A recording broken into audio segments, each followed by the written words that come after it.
आज शक्ति सिरनेत कुलदेवी भवानी जी, आज नरका चतुर्दशी है और इस दिन का कितना महात्म है आइए हम जानते हैं।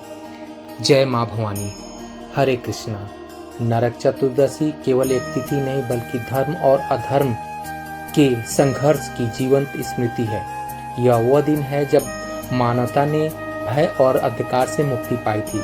यह पर्व हमें याद दिलाता है जब अन्याय अपने चरम सीमा पर पहुंचता है तब भगवान अवश्य श्री कृष्ण अवतरित होते हैं और होकर धर्म की स्थापना करते हैं और प्रकाश का मार्ग प्रशस्त करते हैं। नरकासुर एक पराक्रमी दैत्य था।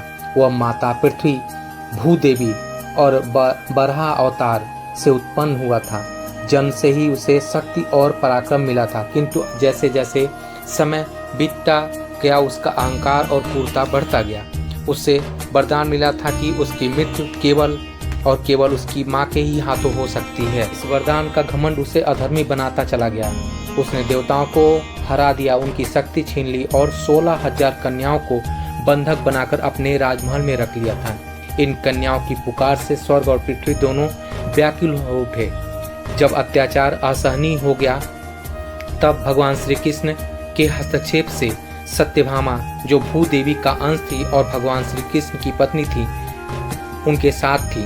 वरदान के अनुसार नरकासुर का वध केवल उनकी माता के हाथों हो सकता था। भगवान श्री कृष्ण के रूप रथ पर सवार होकर के नरकासुर का अंत किया। अंत होते ही आकाश में जय घोष गूंज उठा और 16,000 कन्याएं मुक्त हो गईं।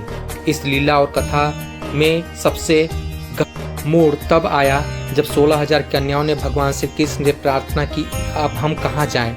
समाज हमें स्वीकार नहीं करेगा क्योंकि हम लोग नरकासुर के बंदी रह चुके हैं। यह सुनकर भगवान श्री कृष्ण ने 16,000 कन्याओं को अपनी रानी बना लिया। भगवान कृष्ण के केवल इन कन्याओं का उद्धार ही नहीं किया बल्कि उन्हें सम्मान, मुक्ति, प्रतिष्ठा और सुरक्षा प्रदान किया। भगवान श्री कृष्ण की करुणा, धर्म और नेतृत्व का चरम रूप है। इसी उपलक्ष्य में नरक चतुर्दशी मनाई जाती है। दीपावली से एक दिन पहले इसे छोटी दीपावली के रूप में मनाई जाती है। इस पर्व का उद्देश्य अंधकार के नाश और प्रकाश के पर्व का प्रतीक है। माँ कुलदेवी भवानी के भक्तों को नरका चतुर्दशी की हार्दिक बधाई और शुभकामना। जय श्री कृष्ण।